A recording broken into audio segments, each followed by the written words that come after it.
possuais ouro nem prata, nem levai dinheiro nas vossas cintas, nem alforje para o caminho, nem duas túnicas, nem calçado, nem bordão, porque digno é o trabalhador do seu alimento. E em qualquer cidade ou aldeia que entrardes, informai-vos de quem há nela digno, e ficai ali até que vos retireis. E ao entrardes na casa, saudai-a dizendo: paz seja nesta casa. E se aquela casa na realidade o merecer, virá sobre ela a vossa paz. E se não o merecer, tornará para vós a vossa paz. Sucedendo não vos querer alguém em casa, nem ouvir o que dizeis, ao sair para fora da casa ou da cidade, sacudi o pó de vossos pés. Em verdade vos afirmo isto: menos rigor experimentará no dia do juízo a terra de Sodoma e de Gomorra do que aquela cidade. Isso está em Mateus 10, versículo 9 a 15. Então tá. Qual é o contexto que nós estamos vivendo aqui? Esse trecho, ele é retirado de uma explanação que Jesus está fazendo para aqueles que ele está treinando para propagar a doutrina dele. Que quando ele manda os 70 discípulos saírem para propagar o evangelho. Então, ele está explicando como que eles devem agir, o que eles têm que fazer. Então, quando ele fala aqui: não possuais ouro nem prata, nem levai dinheiro nas vossas cintas, nem alforje para o caminho, nem duas túnicas, nem calçado, nem bordão, porque digno é o trabalhador do seu alimento. O que ele está falando aqui? Que quando a gente for... Ele está falando para os discípulos, mas é para a gente, né? Quando a gente for pregar, quando a gente for levar a palavra, primeiro de tudo, que a gente não pode esperar um ganho pela pregação dessa palavra, por levar esse conhecimento. Certo? Então, quando ele fala aqui no final, porque digno é o trabalhador do seu alimento. Então, assim, a pessoa que propaga o ensinamento do evangelho, ela não necessariamente, ela não deve ganhar dinheiro por isso. Dar de graça que de graça recebeis.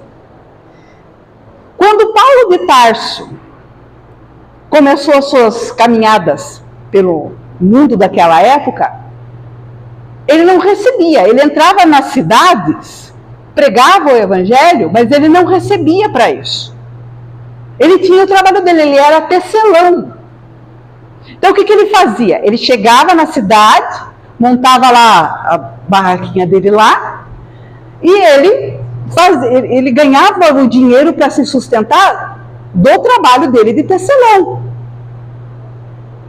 Então, o que acontece? A gente que vai passar o conhecimento para as pessoas, a gente precisa ter o nosso ganha-pão da matéria, sem esperar pagamento por estar distribuindo este ensinamento, esse conhecimento do evangelho.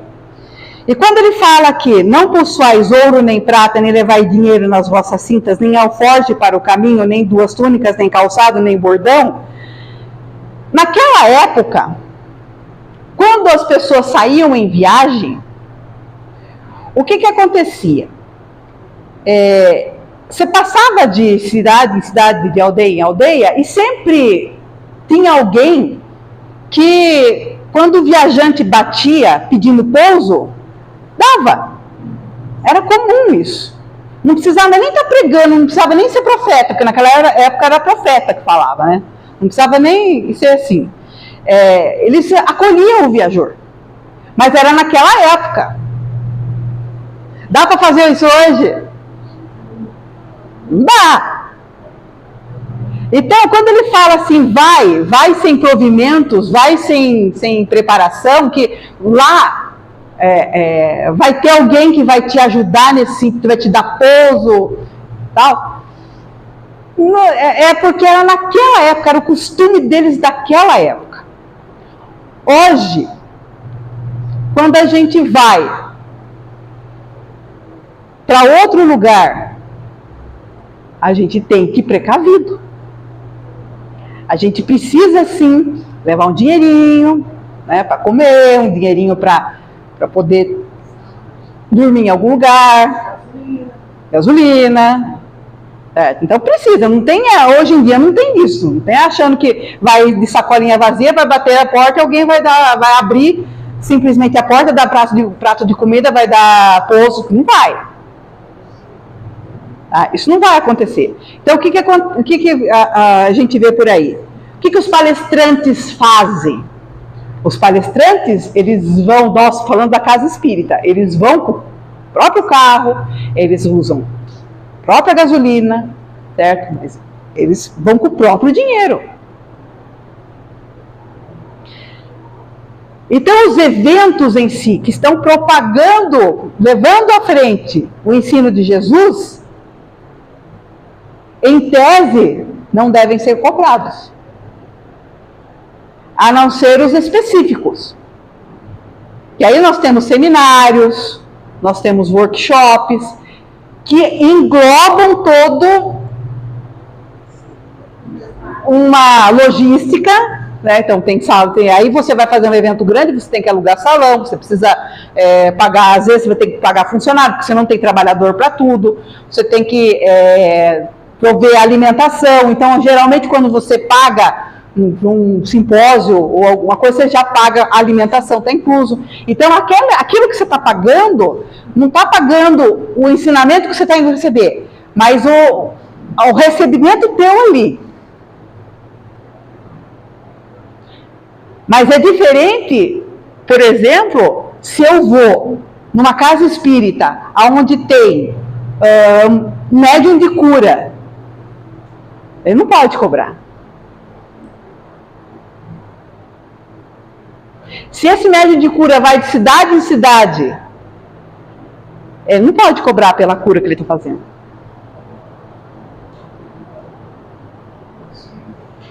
Posso dar um auxílio para que esse médium, vamos dizer assim, a nossa casa espírita traz aqui um médium de cura. Alguém da casa, o trabalhador da casa, quiser dar pouso para ele, pode.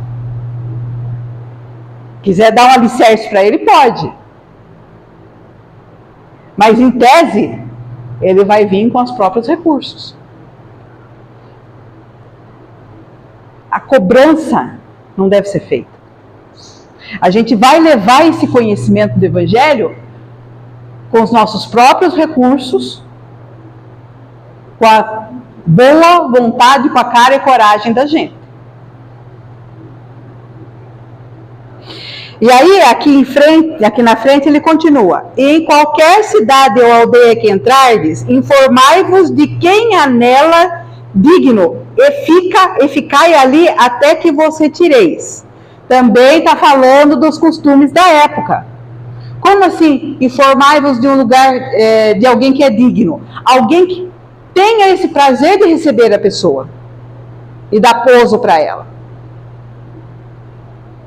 Hoje em dia não dá para se fazer isso. Se a gente colocar na atualidade, seria, por exemplo, vamos dizer, eu vou lá fazer palestra numa outra casa espírita lá e tal. Pode ser que alguém daquela casa espírita, se for, sei lá, vou lá para Minas, se alguém daquela casa, quem é daquela casa espírita pode me dar o pouso. Alguém que queira fazer isso sem me cobrar nada, por livre e espontânea vontade. E ao entrardes na casa, saudai-a dizendo, paz seja nesta casa. E se aquela casa, na realidade, o merecer, virá sobre ela a vossa paz. E se não o merecer, tornará para vós a vossa paz. Aliás, essa passagem aqui, ela explica bem a saudação que tem uma certa igreja que faz aí. Eu falo para vocês com conhecimento de prova, porque a minha família inteira é dessa igreja. E o meu avô explicava isso. Ele falava dessa passagem aqui. Então, quando eles chegam e falam a paz de Deus, é por causa dessa passagem aqui. Eles falam isso para as pessoas. Só que aí é que tá. Se a gente trouxer para o nosso, hoje em dia, chegar com essa saudação na casa de alguém, precisa necessariamente ser da doutrina que a gente professa? Não. Então não importa a doutrina que está sendo professada no lugar em que a gente está indo levar o ensinamento de Jesus. Não importa. A gente deve desejar a paz para aquelas pessoas. Se aquelas pessoas não estiverem abertas a receber a esta energia que eu estou emanando para ela de paz, essa paz volta para mim. Que quando eu mando, quando eu mando essa energia, quando eu digo a paz esteja nessa casa, eu estou impregnando aquele lugar com a minha energia de amor. Então, se a pessoa que está recebendo aquilo ela é refratária, ela não está aberta a receber aquilo, vai voltar para mim.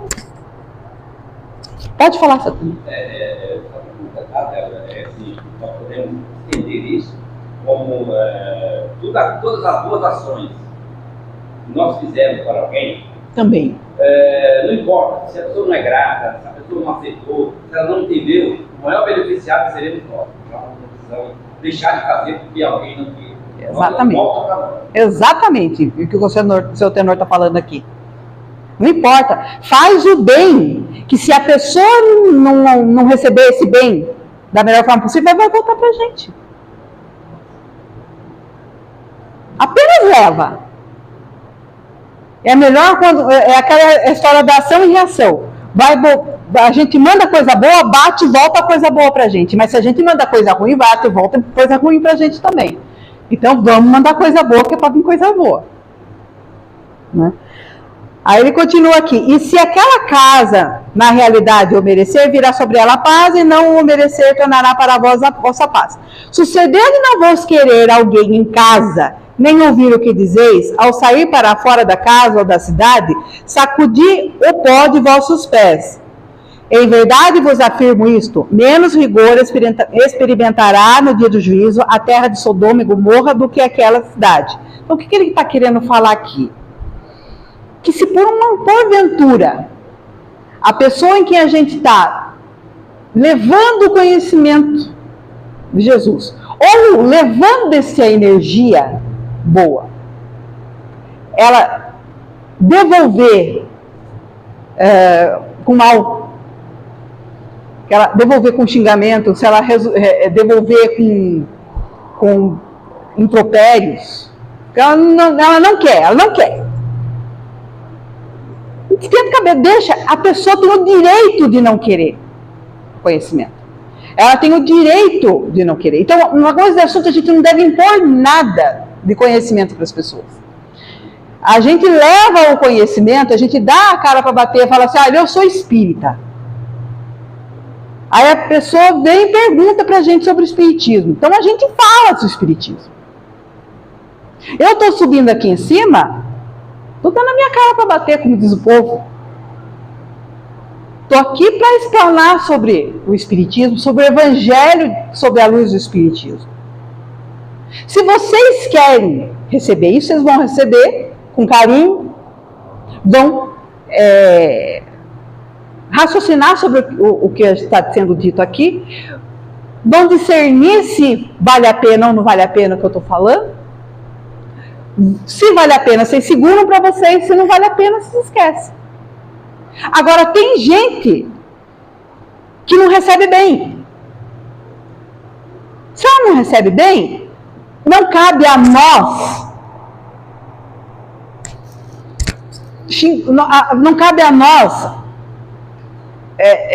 acharmos ruim, vamos dizer assim, ou revidar.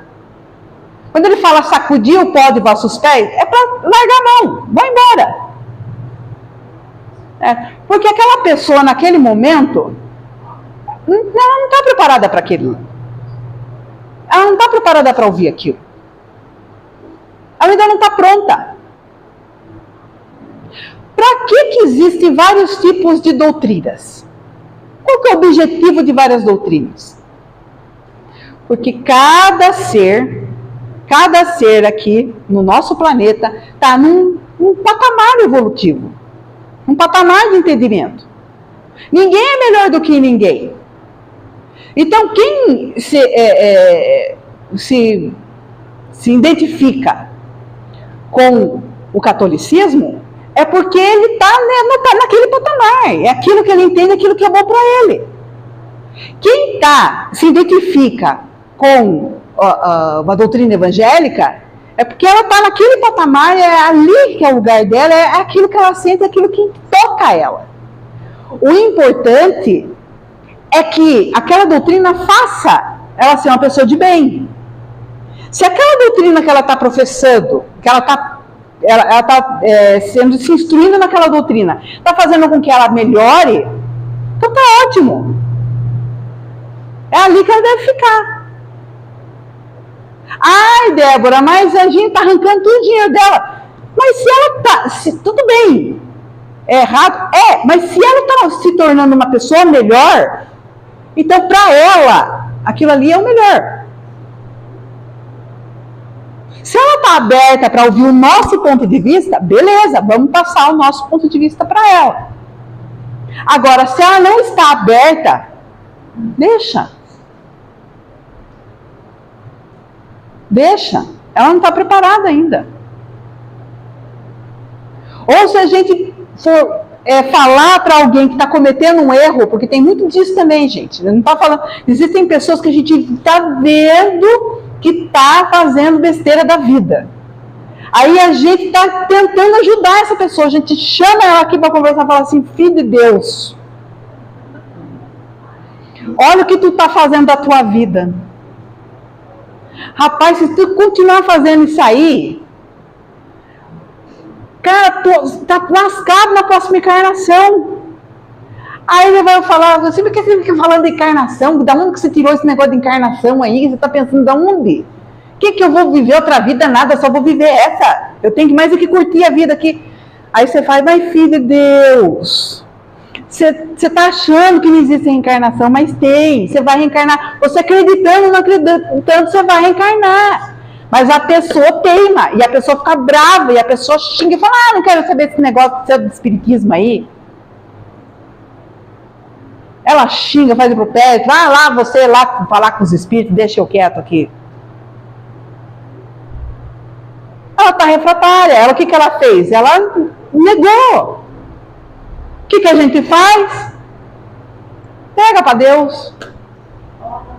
Ora, pega para Deus. Mas a gente tentou, mas a pessoa não quis. Então sacode o pozinho da sandália e segue. Lamento, fazer o quê? Nossa, no dia que você quiser eu vou estar aqui. Deixa. Porque no dia do juízo da terra de Sodoma e Gomorra, voltando lá atrás, em verdade vos afirmo isto: menos rigor experimentará no dia do juízo a terra de Sodoma e Gomorra do que aquela cidade. Ou seja, lamenta, porque coitada daquela pessoa, mal sabe ela, que por mais que eu não acredite, por mais que tem gente que acha que o homem ainda não foi na lua, isso não vai mudar o fato. Por mais que eu não acredite na lei da gravidade, eu estou fadada a ela. Querendo ou não querendo, a lei da gravidade, ela vai agir sobre mim. Eu querendo ou não querendo. Eu acreditando ou não acreditando. Oi? Acabou de... Tá vendo? Acabou de acontecer a lei da gravidade aqui, olha só.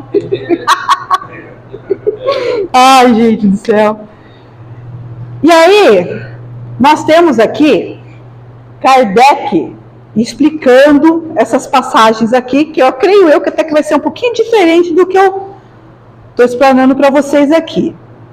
Vamos lá no item 11. Estas palavras que Jesus diria aos seus apóstolos ao enviá-los a anunciar a Boa Nova pela primeira vez, nada tinham de estranho naquela época. Estavam de acordo com os costumes patriarcais do Oriente, onde o viajor era sempre bem recebido. Mas então eles eram raros. Entre os povos modernos, o aumento das viagens teria de criar novos costumes. Só encontramos agora os do tempo antigo nas regiões distantes, onde o tráfico intenso ainda não penetrou. Se Jesus voltasse hoje à Terra, não poderia mais dizer aos seus apóstolos: ponde-vos a caminho sem provisões. Aquilo que a gente conversou. Não tem como, gente. Tem que se precaver. Juntamente com o seu sentido próprio, essas palavras encerram um sentido moral bastante profundo. Jesus ensinava, assim, aos seus discípulos a se confiarem à providência. Além disso, desde que nada possuíam, eles não podiam tentar a cupidez dos que os recebiam. Era um meio pelo qual distinguiriam os caridosos dos egoístas, e por isso lhes disse: informai-vos de quem é digno vos receber, ou seja, de quem é suficientemente humano para abrigar o viajor que nada pode pagar, porquanto esses são dignos de ouvir as vossas palavras, e é pela sua caridade que os reconhecereis. Olha que ensinamento aqui, gente, essa visão de Kardec. A gente se entregar à providência divina. Aliás, na semana passada a gente estava falando sobre isso, né? A gente estava falando sobre isso. Que a gente fica esquentando a cabeça e não tem fé. Cadê a fé? Deus proverá. Ai, Débora do céu, como é que eu vou começar a trabalhar na casa? Vou trabalhar de voluntário? Eu não tenho dinheiro para passar a passagem de ônibus para vir para cá. Uai, começa. Quem sabe Deus não provém. Eu, antes de começar a vir para cá, a gasolina estava curta, até falei, vou vir 2 dias, se vou ter gasolina para vir até o final, não sei. Até hoje estou tendo dinheiro da gasolina. Por incrível que pareça, por causa de falta de gasolina, eu deixei de vir aqui.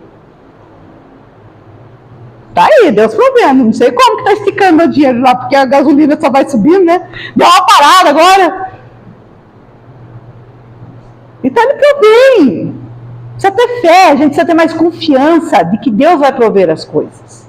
Claro que a gente tem que fazer a nossa parte, né, gente? Também não é, vou sentar aqui e esperar que caia do céu. Também não é assim. Tem que fazer por onde?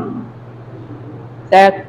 E outra coisa que ele fala aqui, a questão de quem é caridoso ao ponto de auxiliar sem esperar nada em troca. Porque tem muita gente, você vê, a pessoa vai fazer palestra lá, não sei aonde, com aquele nome de renome, aí todo mundo, as marcas querem anunciar, aí tem patrocinador não sei de quê, aí vai porque fulano vai não sei da onde, veio não sei de que país aí, e todo mundo quer patrocinar. Agora a coitadinha da Débora lá. Vê se tem patrocínio.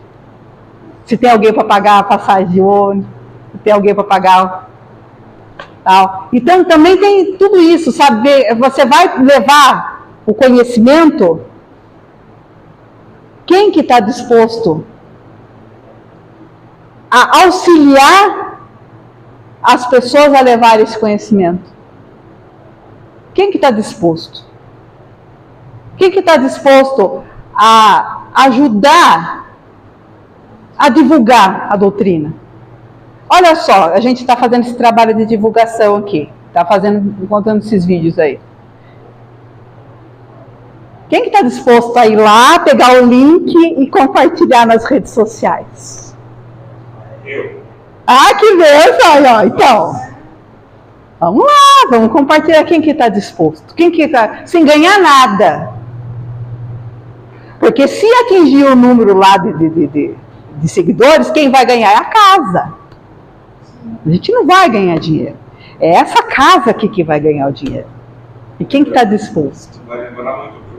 Ah, Deus abençoe, quem está precisando. A casa está precisando de doação.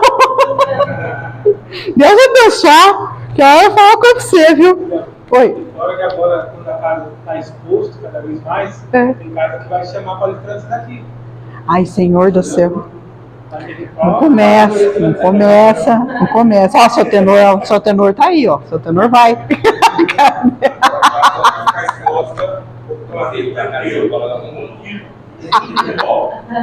Ai, meu Deus do céu, então, seu tenor. Tem que ir, seu tenor. O senhor vai. Eu fico aqui só eu dou respaldo. Tá. Tem tempinho. Então vamos continuar aqui. Aí sim. Ai, gente, onde é que eu parei? Aqui. Quanto aos que nem sequer os quisessem receber, nem ouvir, recomendou ele aos apóstolos que os amaldiçoassem? Ou recomendou que se impusessem a eles e usassem de violência para os constranger a se converterem?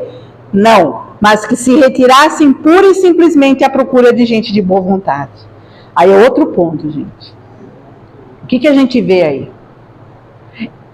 Cara, não é... Gente, vamos falar, vamos levar o conhecimento. A gente já falou do não pôr a candeia debaixo do alqueire. A gente tem o conhecimento, vamos levar o conhecimento. Vamos levar para quem precisa. Mas não é impor o negócio.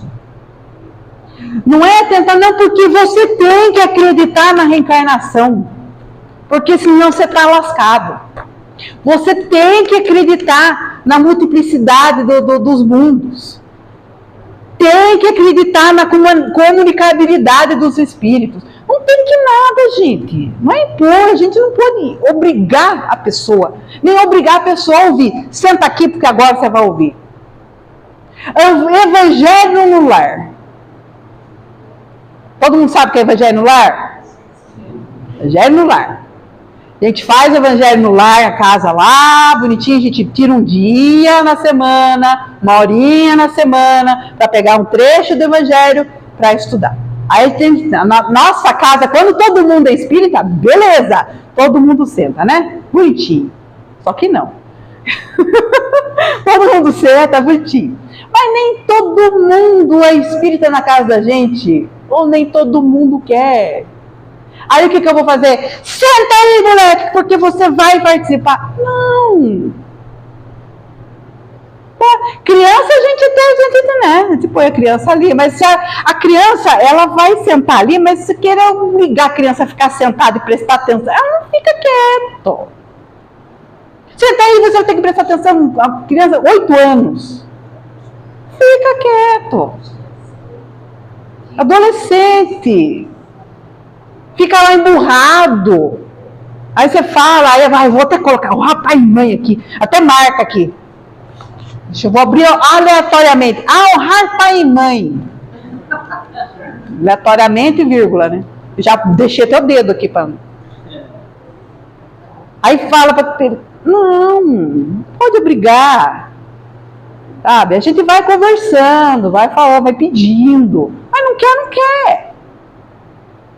Agora a gente usa de violência, faz ir na marra. Já me basta, gente, o que aconteceu já no passado. A violência resolveu alguma coisa no passado? Olha as cruzadas aí. O karma tá assim, a espiritualidade tem até hoje espíritos aí tentando lidar com espíritos lá na Europa por causa ainda das cruzadas. Imagina, é uma coisa assim. Por causa da noite de São Bartolomeu. Gente do céu. Vocês imaginem só. Uma noite de carnificina, de assassinato, a noite inteira se matando por causa... Em nome de Deus. Adiantou alguma coisa? Adiantou. Pelo contrário, só deixou esses espíritos revoltados. Tem um monte de espírito revoltado com Jesus aí por causa disso. Por causa das cruzadas. Porque tem um monte de gente que matou em nome de Jesus e o espírito ficou revoltado com Jesus por causa disso. Tanto é que é difícil lá na Europa, eles torcem o nariz para o cristianismo. É difícil, eles torcem o nariz. Sim, justamente por causa das cruzadas. Então não adianta nada. Então não é assim, pouca violência. Não dá violência, gente. Não leva a nada. Então, assim, não obriga. Fala. Aceitou, aceitou, não aceitou, não aceitou. Simples assim. E não é também para ficar amaldiçoar a pessoa, não é para ficar bravo, ficar de mal. Ah, não falo mais com fulano. Ah, não falo mais, briguei lá em casa, fui expulsa. Gente, eu acabei de falar para vocês aqui que eu, a minha família inteira, vocês imaginam, eu era a ovelha negra da família. Ovelha negra da família. Mas nunca, jamais, o pessoal torcia o nariz, olhava assim para mim, mas eu estava lá plena nas festas de família. Pleníssima. Meu avô era trabalhador lá da igreja. Meu avô era um dos cabeças lá da igreja. E eu plena. O pessoal vinha perguntar, você é neto do irmão Zé? Sou. Então você não vai na igreja? Eu falei, não, eu sou espírita, pessoal. E eu lá plena.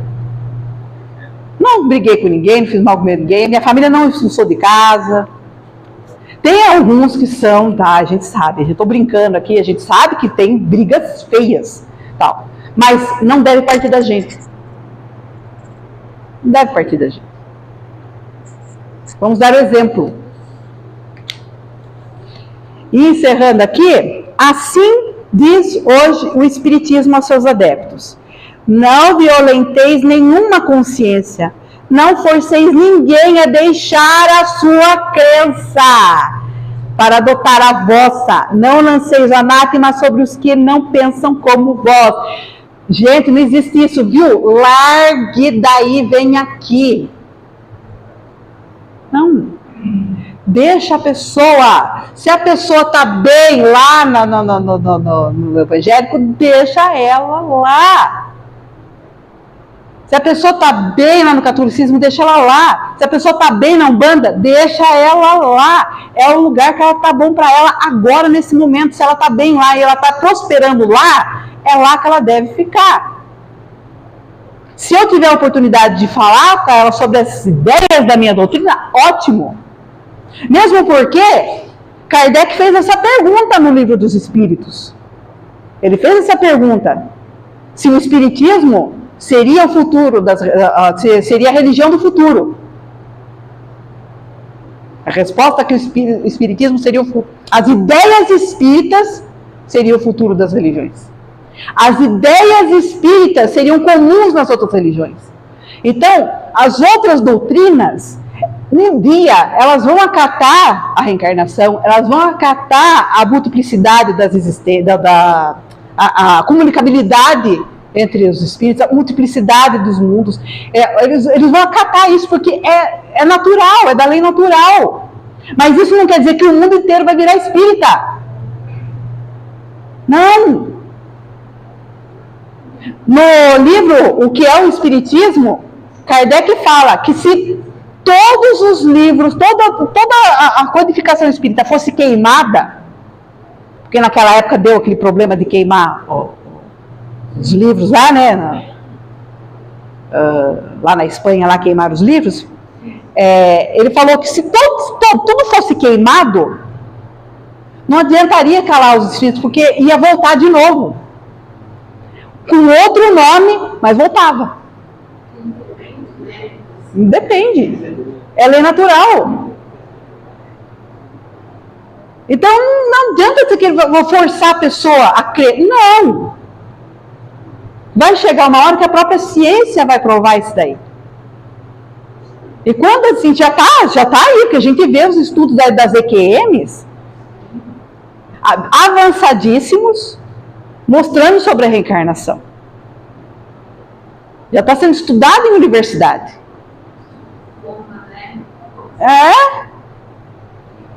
Então vai chegar uma hora que não tem como se negar. Então eles vão ser obrigados a acatar.